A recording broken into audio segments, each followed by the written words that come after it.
You are listening to Leaders and Legends, a podcast produced by Veteran Strategies and featuring conversations with fascinating and impactful men and women who have shaped our world, our communities, and our history. My name is Robert Vane, Principal of Veteran Strategies, and your host for our discussion. You are listening to Leaders and Legends, a podcast presented by Veteran Strategies, an Indiana-based public relations enterprise, and sponsored by Garmon Construction, Leaders and Legends LLC, the Grand Hall and Conference Center at Historic Union Station, the McGinley's Golden Ace Inn, and NFP, a national insurance broker with strong local content. Our podcast is featured on the All Indiana Podcast Network in partnership with Wish TV. You may find Leaders and Legends at allindianapodcastnetwork.com. Thinking of starting a podcast or need to host a public meeting? Let Leaders and Legends LLC be your partner as you look for new ways to communicate your message. Please contact Chris Spangle or me at leadersandlegends.net.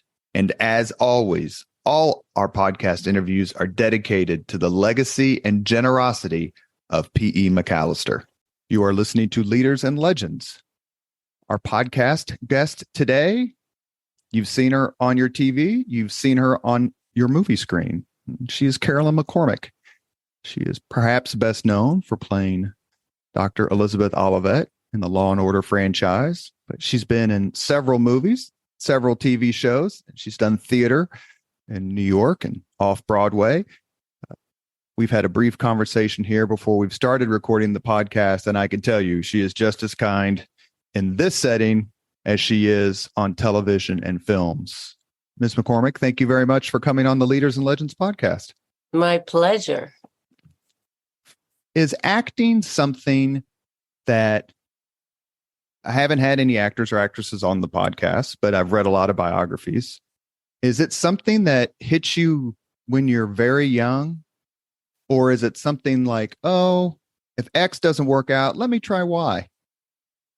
For me, it's funny. I used to do in our neighborhood, I used to do Christmas movies for the neighborhood, Christmas plays for the neighborhood. It was really fun. I'd get all the neighborhood kids together and I'd direct and cast myself in a Christmas play. And then we would do it at our house on Christmas Eve, and all the parents would come and watch their kids do a play with The Night Before Christmas, or we did Christmas Carol. We did When the Chimes Rang. Every year we do a different play, and the whole neighborhood got together, and my mother would make food and everyone would have drinks and food and watch their kids in a little Christmas play. And it was so much fun. And then I started doing speech tournaments, dramatic interp and things like that, and traveling around Texas where I grew up, doing different reading plays. And that's what I learned, that I didn't ever read a lot when I was growing up book-wise. And then when I started reading plays, I couldn't stop reading. So that probably happened to me around 8th or 9th grade. And then I would do the plays at school. I did speech tournaments. I would do plays on the weekend for my parents. I'd have friends up to our farm and I'd make them rehearse scenes for me. And then we would do a scene for my parents out on the patio. So I guess it was always in my blood in terms of wanting to entertain or wanting to tell a story. I won't say what year you were born out of just politeness. But a long time ago. I say you're 8 years older than me. That's all I'll say. But you grew up in a time where TV was reaching its maturity, and you had all those variety shows, whether it was Carol Burnett or Perry Como, Andy Williams, obviously Dean Martin. Did you get a chance to see a lot of these actors on TV and get influenced maybe one way or the other besides just entertained? Because everyone was still alive back then, and it was just a beautiful time for TV and movies, but TV especially. Yeah. And variety shows, I remember watching the Flip Wilson show. I loved the Flip Wilson show. And also I think Red Skelton had a show. I remember that. I don't remember really watching actors get interviewed. When I got older, I read biographies by like Shirley MacLaine, Lauren Bacall, actors that I was interested in. My favorite TV shows, though, that I watched were like the Mod Squad. I loved the Mod Squad. And I loved the Mary Tyler Moore Show and the Carol Burnett Show. And my very first professional job was with Carol Burnett, just out of grad school, a movie that never ended up getting made. It was with Carol Burnett, Jimmy Stewart.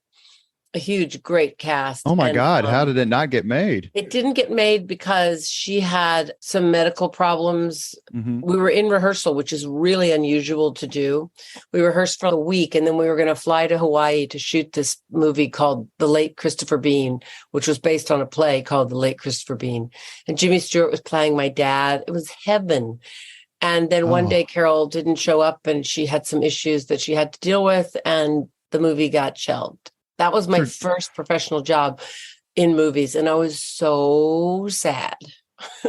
So how do you introduce yourself to Jimmy Stewart, who's probably, if you take account both his acting and his record in World War II, you could make a case as the greatest movie legend, Hollywood legend of all time?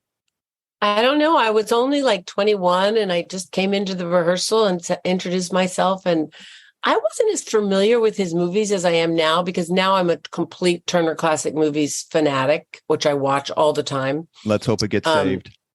Yeah. So I'm much more aware of him now than at the time. I just knew he was a movie star, and I don't know. I just introduced myself and was like, I'm playing your daughter. And we rehearsed. Did he sound like Jimmy Stewart, or did he sound like Rich Little impersonating? No, he sounded like Stewart? Jimmy Stewart. And he was so sweet. So He's very gracious, tall. So humble, and didn't have a movie star vibe at all. And how was Carol Burnett, if I may ask? She was also super sweet. It was a great group. It was the luckiest job. George Schaefer was directing it, who used to do all the live Playhouse 90 shows. Meryl Karpf produced it. But yeah, it never happened. You have a Bachelor of Fine Arts? I do. And a Master of Fine Arts. I went to Williams College in Massachusetts, and then grad school at the American Conservatory Theater in San Francisco. Was getting into television like a proximate goal? It was so popular, or it's still popular, but it was so popular then, like, I have to do TV if I'm going to make it. Was it a particular draw for you? I loved the theater. I just wanted to do plays and plays. I never thought about that. But then, of course, I got an agent, and then you start auditioning for things, and they might be a play, they might be a movie, they might be a TV show. And my very first audition with my agents was for The Late Christopher Bean, and I was cast. So I got into a TV movie right away. Then it didn't happen. I did a play down in San Diego at the Old Globe Theater, which led to, that was afterwards. The next job I got was Spencer for Hire, a TV series that shot in Boston. So I moved to Boston for a while. I didn't love living in Boston. I didn't love that series because I didn't really know what to do with my character. So I left that show and then went down to San Diego to do a play. And then, I just kept working and work in what I also teach now. And I feel that you have to follow the yeses. I don't set rules about, I'm not going to do this. I'll only do this. I certainly have standards of things I don't want to do because I don't agree with them morally, or I think they're distasteful. That I say no to, but I don't ever judge theater, film, television. I judge the product, the project, and decide there, yes, I like this project, or no, I don't. If you don't mind, I'm going to jump ahead just a second, because you mentioned what you do or don't do, depending on the morality or ethics or distastefulness. But you were in a movie in 2018 called Mapplethorpe. Yes. Now, Robert Mapplethorpe was the bête noire, I think you would call it, of the non-arts crowd in the 90s and maybe a few years later, and certainly had his share of controversies. I was going to ask you about this movie anyway. I'll just do it right now. What drew you to the role? What drew you to that part? I was fascinated by Mapplethorpe. My mother was a big art collector, so I knew who he was. I thought he was an amazing artist. I don't necessarily wouldn't buy one of his pictures per se. They don't appeal to me, but I certainly understand his artistry. And I loved the idea of his mother, who was very religious, and how sometimes the oppressive nature of that can be very confusing because you can't find your true voice. And I think he just wanted to take beautiful pictures, and he was very afraid of being gay and that he would go to hell because of how he was brought up. So when he finally decided, okay, I'm just going to let myself be true to myself, which was homosexual, he thought, I'm going to go to hell. This was my theory, that I'm going to go to hell anyway, so no holds barred, just go. And his paintings got more and more graphic and aggressive. They're still beautiful. His use of color, of light, black and white and dark and shadow, it's exquisite. But the character of the mother was interesting because I think parents have a big influence on how children ultimately approach the world, and giving them the freedom to express themselves, I feel, is really important. Sometimes they may not express themselves the way you want. Of course, if they're doing something that's illegal or criminal, you need to really step in, but hopefully that's not the situation. But I do think if you have an artistic bent, you should be allowed to explore it.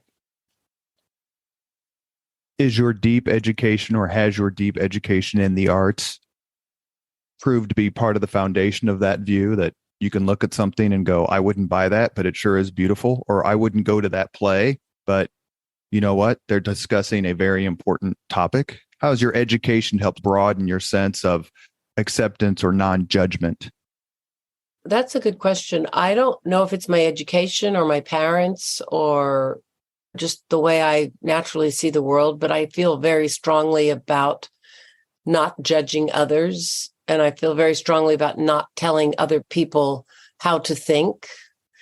Let people think for themselves. And I feel very strongly about everyone should be accountable for their choices. So if you decide to do certain things, own them, don't deny them, hold yourself accountable. I'm very distrustful of a lot of things that happen in politics now, because people aren't being held accountable for their bad choices, or they're denying they even made those choices. And I think that's a very poor example for our children. You are listening to the Leaders and Legends podcast. Our guest today is film, TV, and stage star Carolyn McCormick. I watched, to prepare for this interview, a really lovely tribute from you about your Spencer for Hire co-star, Robert Urich. What is it like to be, and I'm going to ask this question on purpose this way, to be a young woman, to go on these shows with like male stars, male actors? Is there a certain way that you have, and obviously your tribute about Robert Urich was wonderful and what a great man he is, so it's not about him, but how do you handle that, being a woman on a TV show with a strong male star and, a certain image that he has? Is it tough? No, I've always been I never really think of myself so much as, I'm not a little wilting flower kind of girl. So I just go on and deal with each person for who they are. And I try to pay attention to what they like and don't like and how they behave. And I just adjust accordingly, but I'm always full frontal. I just meet them for where they are at. I don't get intimidated really at all. Well, or starstruck. You've never been starstruck? Robert Redford. I was starstruck when I didn't get to meet Robert Redford because I was being so cool that I was pretending I didn't see him when he walked by. And then he walked by and I was like, oh, that was my chance. That's really, I don't get starstruck. It's funny. I don't. I just see people for who they are. And I also don't prejudge. If people think, oh, this person's going to be this way or terrible, or whatever rumors I hear, I'm always like, let me meet them, let me work with them, and then I can decide on my own. I don't need to be told. Is there a misconception among lay people like myself that actors and actresses are always in competition, as opposed to the generosity that exists between and among performers? I personally think you're only competing with yourself. I don't think you're competing with other people. And when friends of mine get jobs that I've auditioned for, I'm so happy because I think, wow, they'll be great in that part. Or, oh, they're so good. I'm so glad they hired someone really good. So I don't see it as competition. And also the more you stay in this business, the more you realize why you're cast or not cast is often for reasons that you have no idea. It's not because you were necessarily the best audition. There's so many factors that go into it. Your height, your look, your sound. Once I remember I almost had a job and I was like, what happened? I thought that job was mine. And they said, no, at the last minute, the main producer thought you looked too much like his ex-wife. So that kind of thing happens. And as you get older, you get more immune to it. The only thing you can really control as an actor is do the best audition, be prepared, don't blow it off, really go in prepared. And if they cast you, if they don't, it's not within your control. And it's for reasons that you may never understand. Just keep doing your work. It's like when you read a review and they don't like you in a play, you're not going to change your performance the next night just because one critic didn't like what you were doing. You just keep doing what you do. Is it fair to say that stage remains your first love? I think so. I love the families that you get to know in a play. You get a whole community of people that you rehearse with, you see every day, you all know each other. And so it's a very familial, friendly, fun atmosphere, whereas movies are very, but the cat just knocked something over. I don't know whichever made a big crash. That's all right. We'll edit it out. But in a movie, you're in your trailer, then you go to the set, then you go back to your trailer. It's a very isolated world. And you don't meet everyone else in the movie if you're not in a scene with them. Every now and then they'll do a reading of a movie where the whole cast comes in, but rarely because you have to fly everyone in from all over the place to come and do a table read. And then maybe you don't work for the next 2 or 3 weeks. So they're going to fly you back home. And it's very complicated to get a movie cast together. So it can be very lonely. Like you'll be in a movie with someone and they'll go, oh, did you work with, Brad Pitt? And I'm like, no, because I didn't have any scenes with him. He just happened to be in that movie. Or I think that's what I love about the theater. And I love the warm exchange. You can feel the audience listening, following you, staying involved. Whereas in a film, it's very cold and you think, oh, I think that went well. I'm not really sure. And it's out of sequence. So it's a very different phenomena. I think it's an amazing skill that people have, the big movie stars, because, it's tremendous skill to do scenes out of sequence and to never revisit them. Because when you do a play, you go home at night and you'll think, oh, I'm going to maybe go a little slower on that one speech. I don't think the audience is following me. Or, oh, I'm going to pick up the pace here. Or, oh, I'm not landing that laugh because I'm turning out too soon. Or you can really adjust it and every night improve it a little bit and work on it. In a film, you have to get used to the fact that once it's shot and in the can, that little scene is gone. There's no fixing it. Unless every now and then they reshoot a scene or so, but rare. So you have to live with, okay, that's done. Move on. Well, and that can be a hard adjustment. We're going to obviously talk about Law and Order in a little while, but you were on an episode with 2 absolutely phenomenal stage actors. It was Jerry Orbach's first Law and Order.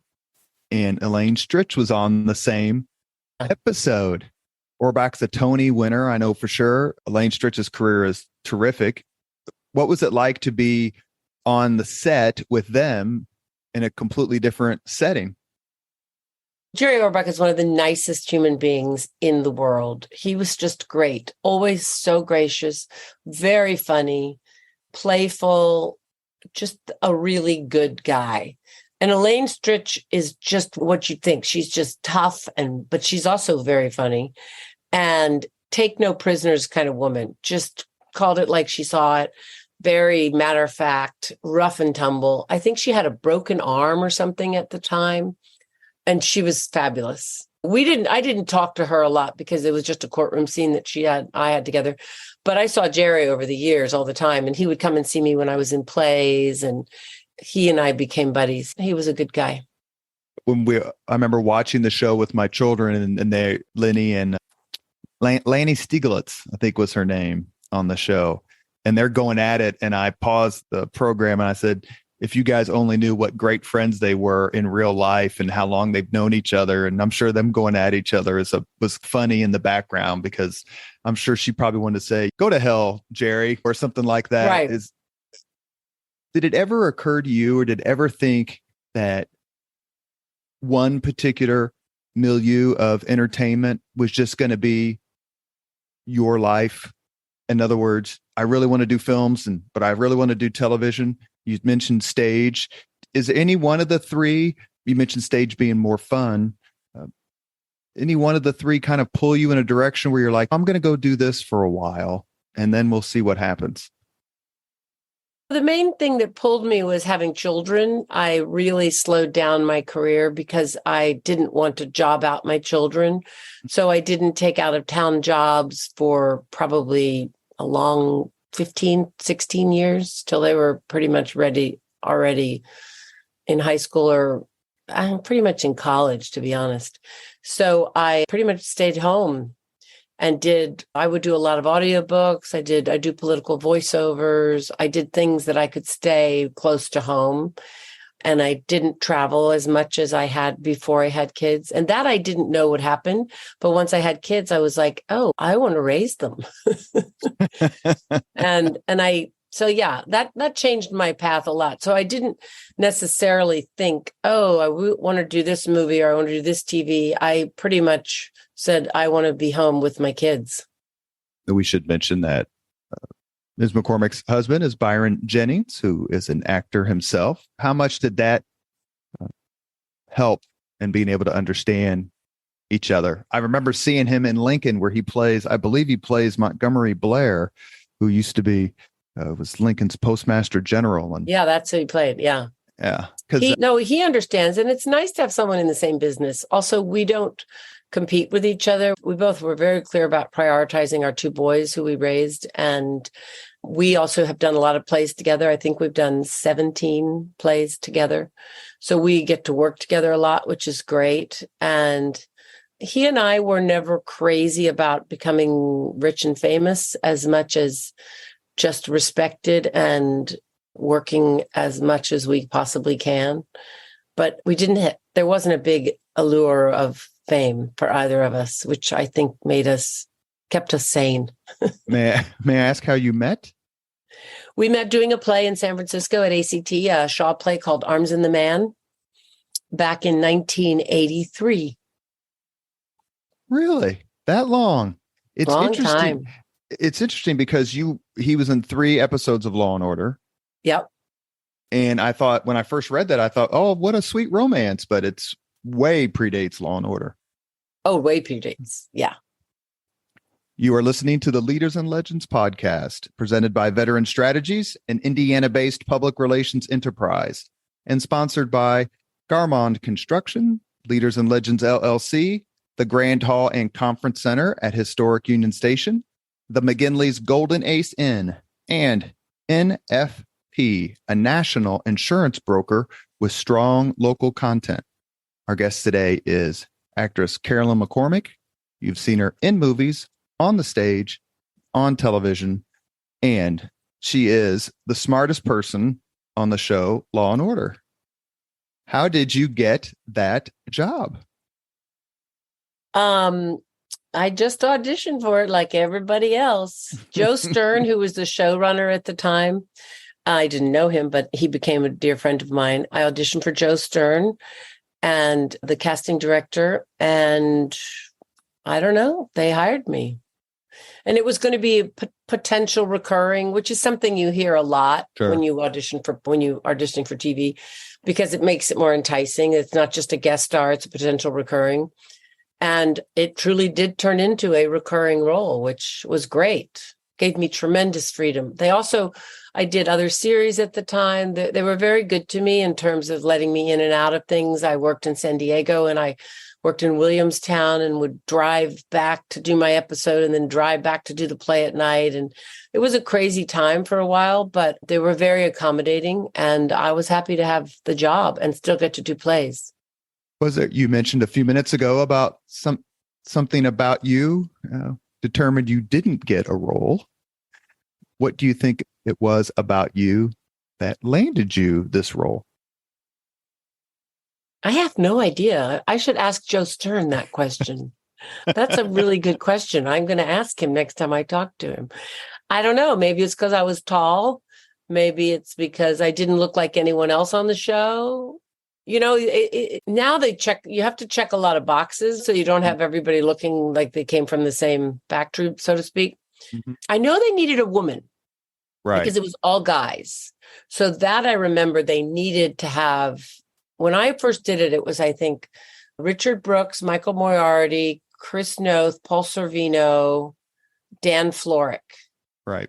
So there were no women. Apatha wasn't on it yet. They hadn't gotten all the different ADAs that they ended up, Jill Hennessy and Carrie Lowell and all those different people. I was the first woman. And that I do know I had going in my favor because I was a woman.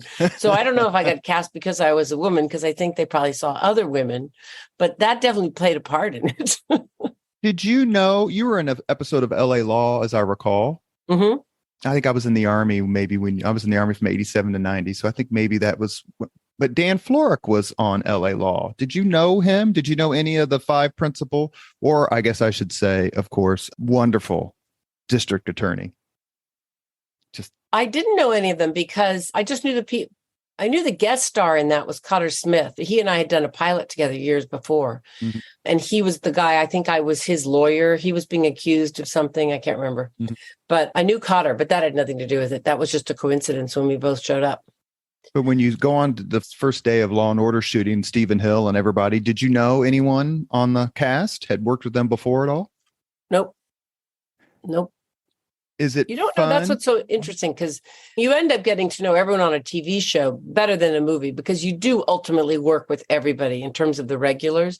Whereas in a film, you really just see the people you have scenes with, unless they're working that day and they're in the makeup trailer at the same time as you, and then you can kind of chat. The reoccurring character of Elizabeth Olivet brought, I thought, and maybe this was incidental, or perhaps it was purposeful, an intellectual quality to the show.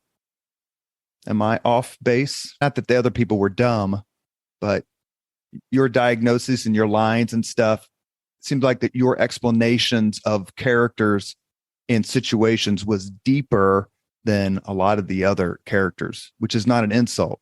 She certainly used a lot of polysyllabics. How many times did they say? How many times did they say English, Liz? I know, so many. Oh, and I have a friend who is an actual psychologist, and I had to call her all the time and say, "What is this? What does this mean? And how do you get this? And how does this cause?" La, la, la. Yeah, it's crazy. Did the change after season 3 when Paul Robinette leaves and Captain Cragen leaves? So now you have Lieutenant Anita Van Buren and you have Claire Kincaid. How did that change the show or change the set? I was happy to have some women around. It was nice. But I was also sad to see Richard leave, and I was sad to see Dan leave, because you become friends with them. But it's still business. Everyone just comes in, they do their lines. Everyone wants to get out, get home. Mm-hmm. Long days when you're shooting a TV show. So the set energy didn't change really at all, because everyone's just trying to do their best work possible. You miss the people that you were accustomed to, but then you make new friends. Is there an episode or two that stand out for you? I know there's obviously the one where you're raped by the gynecologist. Yeah, I remember liking one that was about nurture versus nature with a boy, cute young guy. I thought that was a really interesting episode. I just love how it brings up subjects without resolving and answering them and tying it up in a neat little bow, especially the early Law and Orders. It left questions open. So at the end of the episode, you could really have a discussion about, is it good that he got off, or is it bad that he got off? Or did he do it or did he not do it? Or which are real situations that happen all the time in courtrooms, that it isn't all easily tied up, that the law sums it up and says, this is how it's going to be. And this is the law. This is that it's a much more complicated situation there. I watched a documentary. It was on one of the DVDs, and one of the actors made the point that the cops don't get closure. Only the lawyers get closure. I'd never thought of that before. No, the cops have to pass it on, and they have to pass it on following so many rules so it's not screwed up for the lawyers in terms of not touching things or how they get evidence or confessions or all of those things. So it's a very delicate procedure getting someone to trial and getting someone actually found guilty. It's not easy to do. Was it ever considered for you to have a relationship with any of the male characters? No, Dick Wolf was very clear when he started this series to stay business and not get into personal backstories. So you never see these people going home or at their house or with their kids or husbands or partners or anything. And that was a choice. That wasn't a coincidence. Dick did not want people to get involved in their personal side of it. He wanted to keep it business and keep it law and order. And how do we deal with a crime, and how does the law match that crime or solve that crime or define, is it a crime? So he stuck with that, because once you start having Olivet is hanging out with Briscoe or doing something, then, when they break up, then it goes down the path of a soap opera and who's sleeping with who. And he really didn't want to go down that path ever. Keep it very professional. That's great, I think, because once you open that can of worms, it's very hard to put it back in the bag, so to speak. So when it was revealed that Jack McCoy and Claire Kincaid were sleeping together as part of the ensemble, what did you think? I don't even remember that reveal. Was that revealed? I remember she dies in the car crash, and she and I totally forgot that. That one episode, I think, when Jill got killed in the car accident, was a very divergent. It was a very different thing. It was like, let's experiment with going down this other path. But they never did another episode like that. One of the things we talked about before we started actually recording was I'd read an article years ago. It was actually an interview with Eddie Van Halen.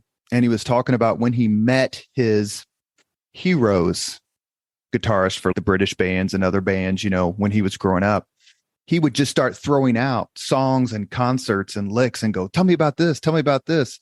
And the person to whom he was speaking would say, I have no idea what you're talking about. What? I don't remember that. You are one of the most beloved cast members of the longest running TV show ever. I guess if you don't count Meet the Press or 60 Minutes. So when people do what I've done a few times, hey, what about that one time? Or do you really wish she had been guilty instead of not guilty? Does it take you? Do you respect it as someone who enjoys her fans? Or do you just go, hold on, let me think a little bit and see if I remember? I'm usually embarrassed that I can't remember. I'm like, oh dear, I should know that. I don't remember. And it's not because I don't have respect for the show. I have tremendous respect for the show, especially the early ones were so beautifully written and so complicated, and fascinating subjects were brought up and good discussions to be had that people could talk about both sides of the issue, which I think is so important. Sort of the bipartisan aspect of it is great. And I loved that part of it, but I don't remember them all because I'm like, oh. I also played Minuet on Star Trek. I was just going to ask you about that. People from that show, they know those shows backwards and forwards. And I've gone to conventions and people come up and they remember the lines. And I'm always so embarrassed that I don't remember as well as they do. Do you think people are disappointed that you don't have the same? William Shatner did the famous Saturday Night Live sketch where he went to the Star Trek convention and said, have any of you actually ever kissed a girl? Yeah, no, I don't think that, because that falls into judgment too. And I tend to not really go into the judgment area of anyone's choices that they make and how they're going to live their life. It's up to them. But I am embarrassed that I can't remember a great line. If they want me to say something from that, I'm like, oh, what did I say? I don't remember what I said. So that's Is it a compliment that they, I hate to tell you how many Seinfeld lines or lines from Caddyshack or Law and Order, Animal House, all of us who are fans, we watch those movies or TV shows so many times and we have them memorized. Is it a compliment that someone has invested that many hours of their life in No, I watching love that something? someone thinks that's great. I feel that way about Mrs. Doubtfire. I can almost recite the entire film of Mrs. Doubtfire because we watched it with our boys growing up so much. Or Tootsie, those two movies. So I Tootsie totally is get it. terrific. If you love a movie or you love a TV show, I say go for it. I feel that way about The Office, the TV show The Office. Hysterical. So no, I don't think of it as I think it's great, and go for it. If that anything that brings you peace of mind or enjoyment, I say yes, because there's so many things that aren't peaceful and aren't enjoyable. So if you can find a place that's your happy spot, I say yes. You mentioned not being on social media earlier. I don't think I checked your Twitter before we started the podcast, and you haven't posted in a few years. Is there something about social media that doesn't? I don't even know fall why I into have a your... Twitter account. Someone set that up for me, and I don't know how to use it. I don't really want to use it. So can you teach me how to get rid of it? Yes, ma'am, I can. I need to know how to get rid of it because I just don't. I love to send pictures to friends and stuff. So if I take a picture that I think, oh, so-and-so will love this picture of my tree or my house or my son or whatever, I send it to the specific person that I think will enjoy it. I don't post for the masses because I don't know. It feels like showing off or something to me. I tried Facebook and I was like, oh, I don't want to send pictures of me on vacation, and it might make people feel badly that they're not on vacation. Or I don't want to send pictures of me with a famous friend, or because then it feels flaunting. So it doesn't make me feel good. So I don't do it. What would Elizabeth Olivet say about that? She'd say, if it doesn't make you feel good, don't do it. You mentioned Tootsie, and it reminded me of a question I wanted to make sure that I asked.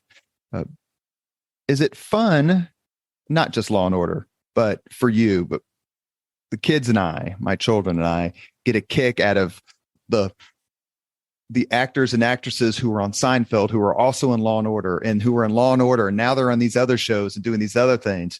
Better Call Saul was a guy from Seinfeld, obviously. The list goes on. And Jerry Stiller was on Law and Order. Anyway, do you get a kick out of watching television or movies and, hey, I was on Spencer for Hire with her, or something like any connection like that? Oh, if I'm home alone sitting watching TV or with my husband and a friend of mine comes up on a show, I immediately text them. Oh my God, I just saw you. La, la, you were so great. Blah, blah, blah. I do it immediately because I think it's so fun. I'm like, oh, I just saw you. Or I'll see a friend of mine and I'm like, you got my part. I auditioned for that part and you were so good in it. I'm like, share the wealth and enjoy it. You mentioned I think it was Ricky Gervais. He did The Office in Britain. Yes. And then he hosted, I think, was it the Golden Globes? Yes. And he had a riff where he picked out everyone in the audience who had been on Law and Order. Oh. And there must have been 15 people. What is it like to have your husband was on 3 times, played 3 completely different roles? What is it like to have these recurring actors who come on? Last time I was a rapist, now I'm a lawyer. Before I was a scientist, now I'm a judge. Is that fun at all to have all these folks come back?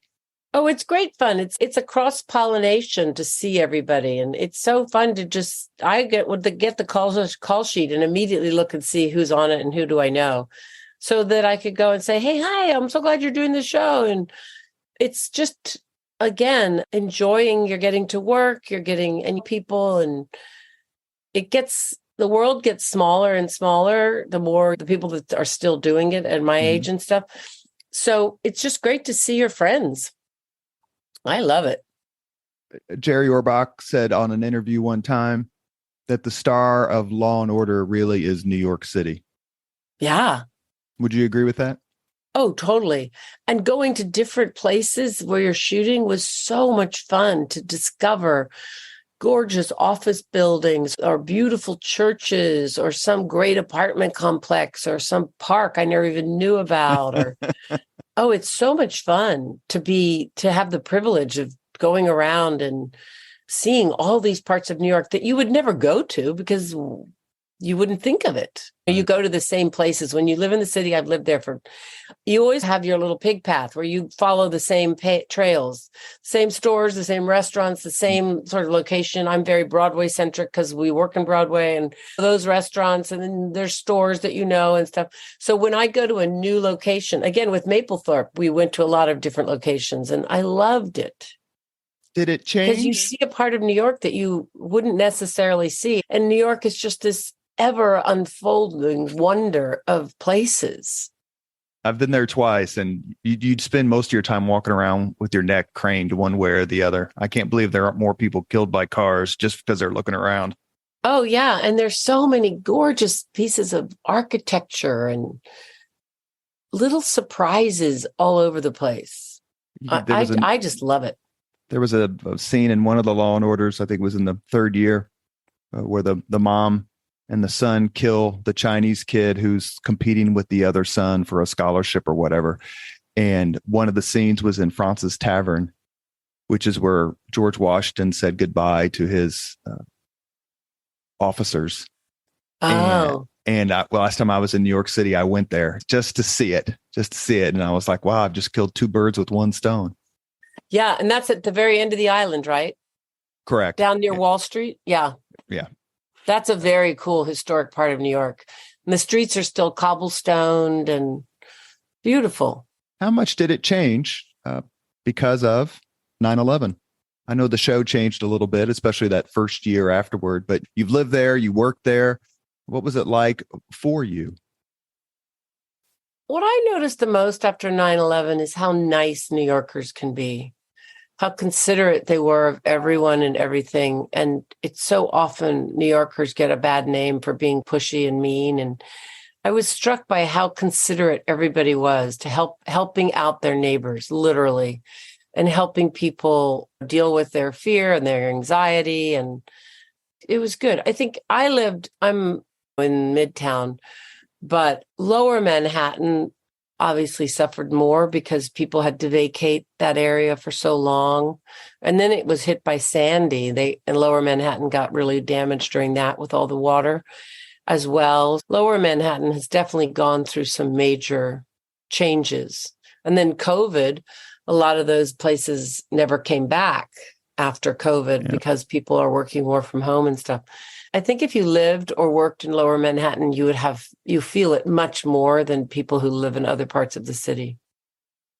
We have a few more minutes with Carolyn McCormick, stage actress, TV actress, film star. You have been in movies or shows or worked with some of the biggest leading men, if that's the way to say it, leading actors. Are there a few that stand out just for their kindness? I remember watching Sam Waterston talk about Stephen Hill, just how unbelievably generous and brilliant he was as an actor. But you've worked with so many men, so many actors and actresses, quite frankly, who have high reputations. Are there some that stand out maybe because you looked at it and went, wow, what a terrific performance? Or they were just particularly generous in how they gave their lines or scenes, that sort of thing? Yeah, no one jumps out off the top. My favorite person to work with is probably my husband, because he and I have such a good time working together.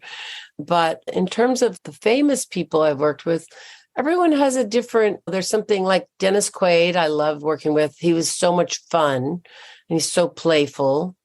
Sam Waterston I loved working with because he's so smart and he's always reading some incredible book.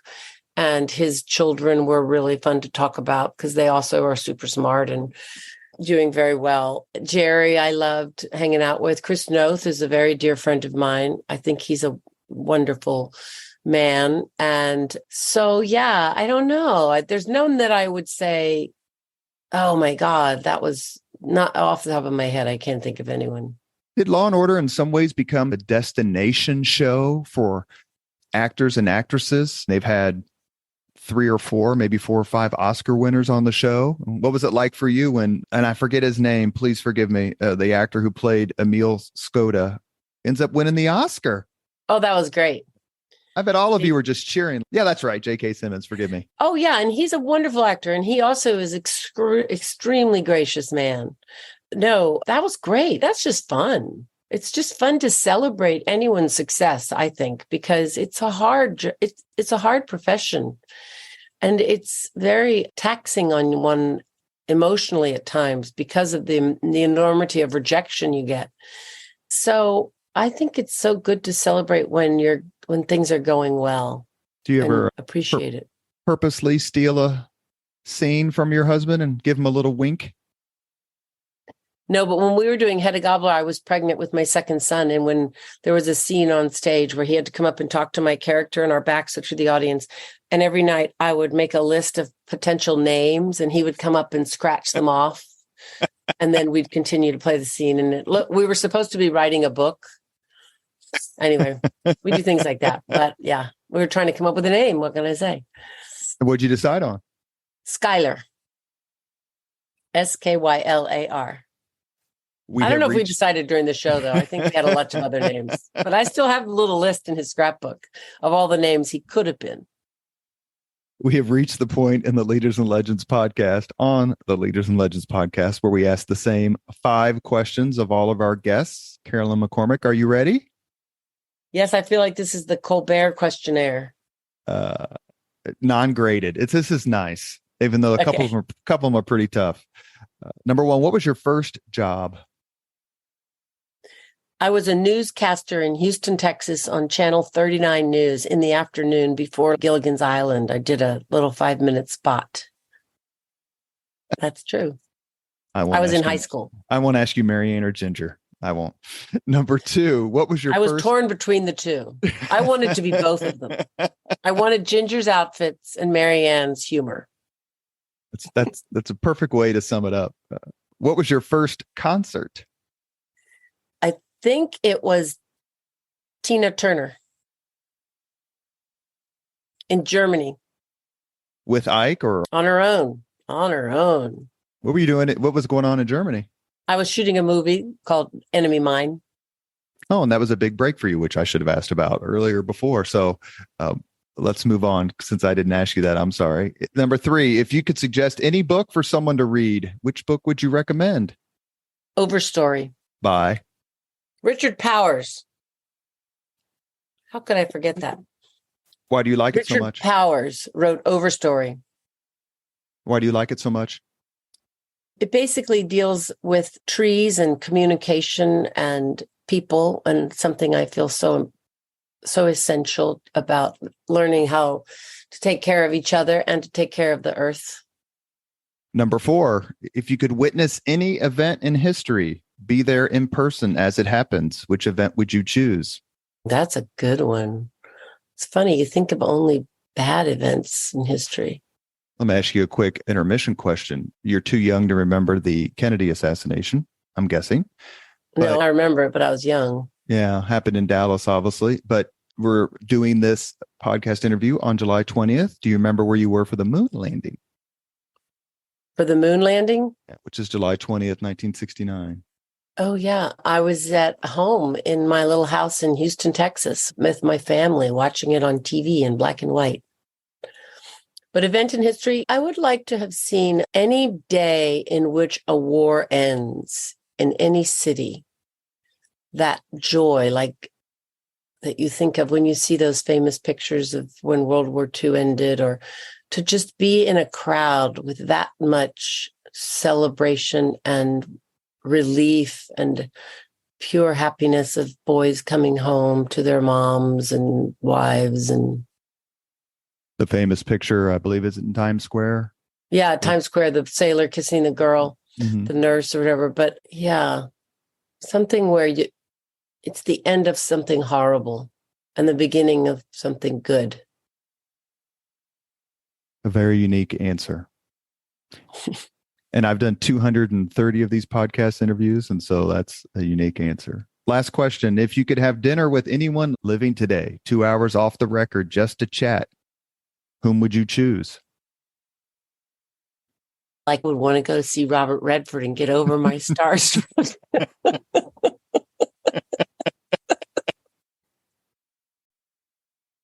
You have been listening to Leaders and Legends, a podcast presented by Veteran Strategies, an Indiana-based public relations enterprise.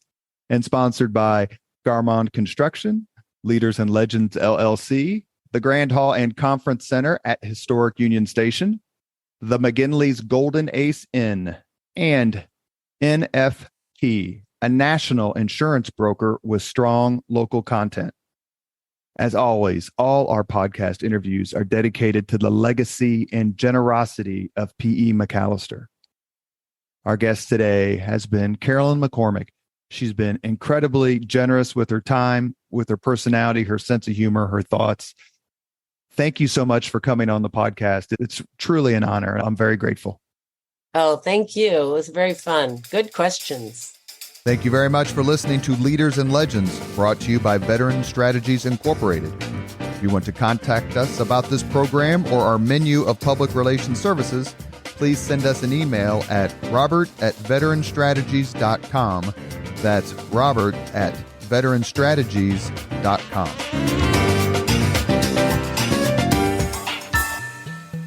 This podcast was produced and edited by Chris Spangle and Leaders and Legends LLC. If you're interested in starting a podcast or taking yours to the next level, please contact us at leadersandlegends.net.